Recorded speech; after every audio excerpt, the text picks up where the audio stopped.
Good morning, oitavo ano. How's it going? Espero que vocês estejam bem. Estamos iniciando aí a nossa 15ª semana de aulas remotas da Escola Educar.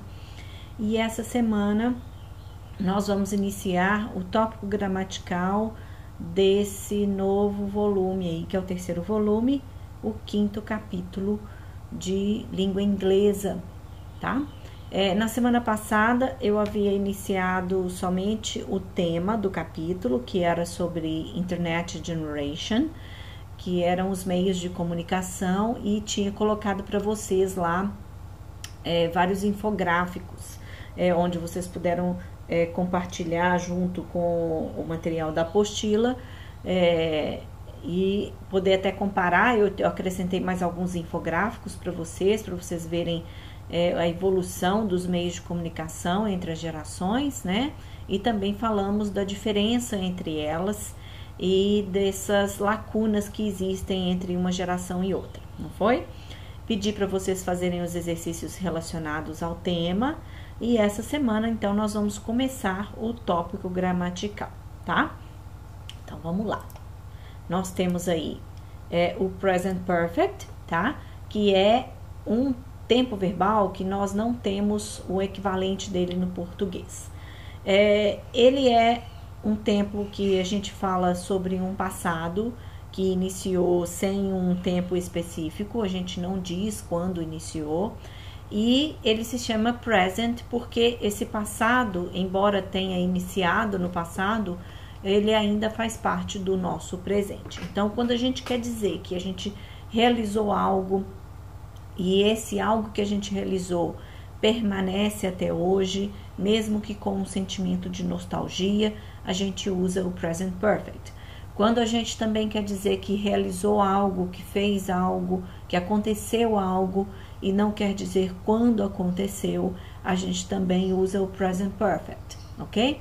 Quando a gente diz também que algo aconteceu recentemente, a gente também usa o present perfect. Ou quando algo acontecia com frequência num certo período de tempo no passado, a gente também pode usar o present perfect. Então, nós temos aí alguns usos específicos desse passado, que é um passado presente, e também a tradução dele vai depender do contexto. Nem sempre nós vamos traduzir ele no passado. Muitas vezes vamos traduzir no presente, mas com uma ideia de que começou no passado e ainda continua, ok? Então, vamos ver aí. De cara, já coloquei para vocês aí a estrutura na afirmativa, na interrogativa e na negativa. Então, vamos ver lá. Para I, you, we e they, vamos usar o auxiliar have, tá? Então, precisamos desse auxiliar. O verbo have, que significa ter, ele passa a ser um auxiliar nesse tempo verbal e nós não traduzimos ele, ok? Então, I have worked significa que eu trabalhei, tá? Não disse quando, não disse por quanto tempo, eu trabalhei. You have worked, we have worked, they have worked. Vamos lembrar aí que a pronúncia desse T, desse Dzinho que é de T, I have worked, tá? Por quê? Porque o verbo no infinitivo termina com K, e quando a gente passa ali para o passado, ele tem um sonzinho de T no final. I have worked, tá? Se eu quiser falar escrevi, né? I have written, tá? Então, vamos lembrar também que o verbo escrever é write, né? Olha a pronúncia do I aí. Quando eu tenho, então, passei para o passado particípio, tá? Que é aquela terceira fileirinha de verbos da famosa tabelinha de verbos lá do inglês, né? É a terceira. Então, a primeira é do infinitivo, aí vem o tempo presente, o passado, né? E o passado simples e depois o passado particípio, que aquela fileirinha lá, na verdade, a terceira, ela só vai valer para os tempos, para os verbos irregulares. Porque quando for regular, não tem na fileirinha, né? Não existe os verbos, a não ser que eles não mudem, né? Então, vai ser, por exemplo, de no passado simples e também de no passado particípio, tá? Então, quando tiver lá na terceira fileirinha de verbos, é porque ele é irregular, ok? E aí, o que acontece com esse I aí? Write no infinitivo, no presente simples. Quando eu passo para o passado simples, vira wrote, escrevi.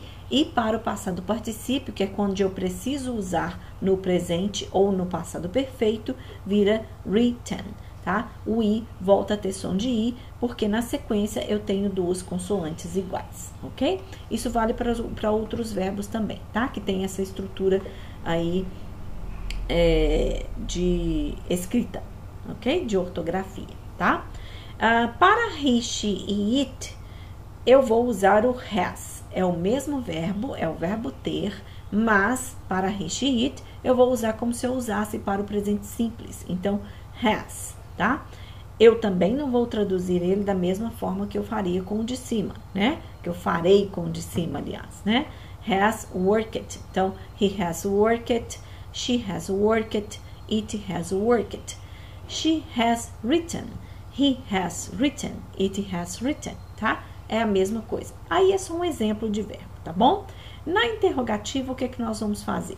Lembra lá do do does e do did, que eram verbos auxiliares e a gente usava eles para fazer pergunta também? Então, aqui a gente vai pegar o have e o has, que são os verbos auxiliares para esse tempo verbal, e vamos trazer ele para o início da sentença. Então, vai ficar o seguinte: have you worked? Então, você trabalhou? Have you worked? Have you written? Você escreveu? Has she worked? Has she written? Tá? Então, aí são as interrogativas. Então, a estrutura é essa. Trouxe para frente o auxiliar have e has, coloquei o sujeito e depois o verbo no passado particípio, no past participle, que é a terceira fileirinha de verbos de vocês, tá bom? Depois, na negativa, vamos negar também o auxiliar, tá? Então, vai ficar assim: you haven't worked, tá? Você não trabalhou. Não disse quando, não disse por quanto tempo. You haven't worked. You haven't written.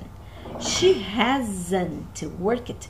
She hasn't written, tá? Ó, eu peguei o has e neguei. Has not ou hasn't é a mesma coisa, ok?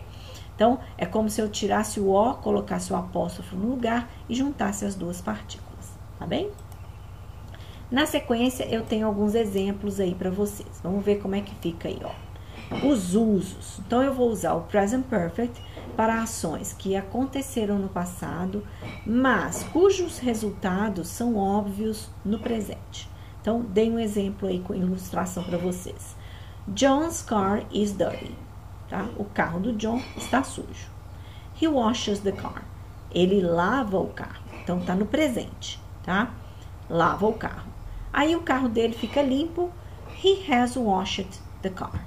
He has washed the car, tá? Então, ele lavou o carro.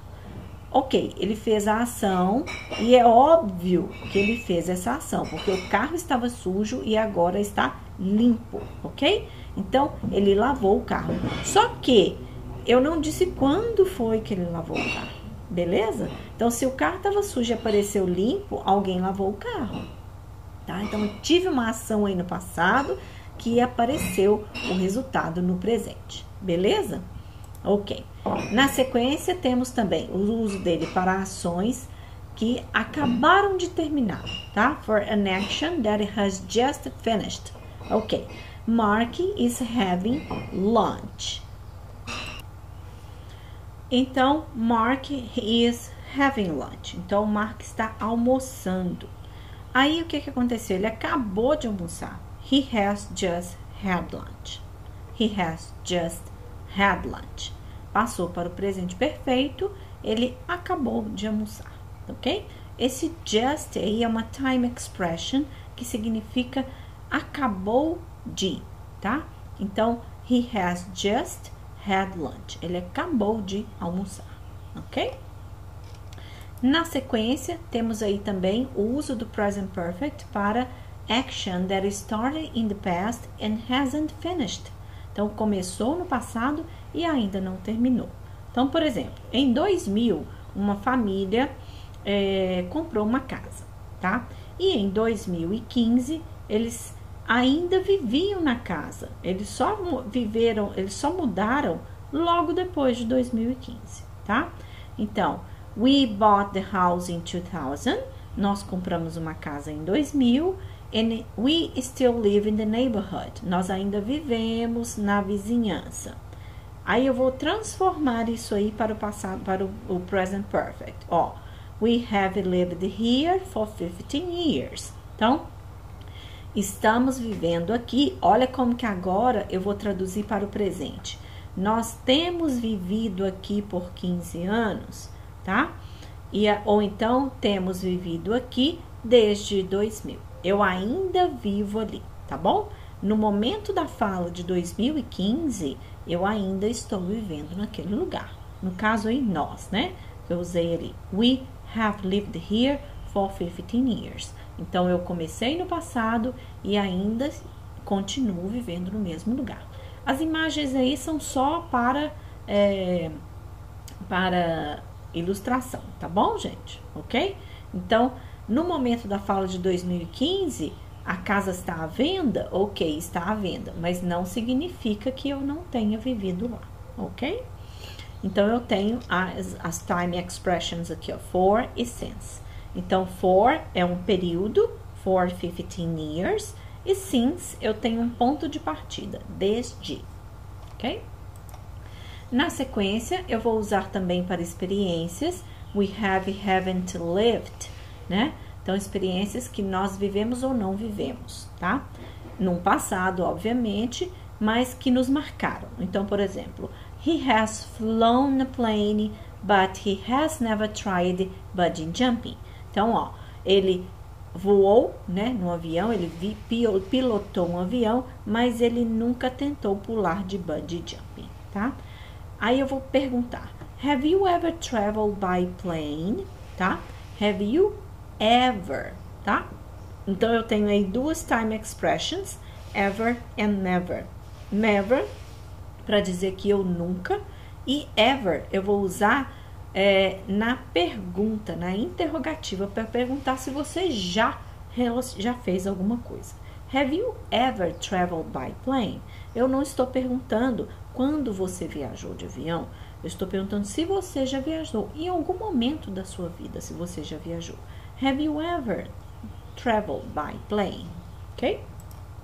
Na sequência, vamos usar também para ações que aconteceram num tempo sem especificidade, tá? Eu não estou especificando quando foi que aconteceu, ok? Então, ó, the guy have cleaned his room. Tá errado aqui, gente, desculpa, eu vou arrumar, tá? No PDF. The guy have cleaned his room, ok? Então, o quarto estava bagunçado, estava messed, né? Estava muito bagunçado. De repente, puf, apareceu limpinho, ficou todo organizado. Quando que foi? Não disse quando. Na sentença, não está dito quando, tá? The guy have cleaned his room, ok? Repetindo, vou trocar a letra A aqui pela letra U, ok?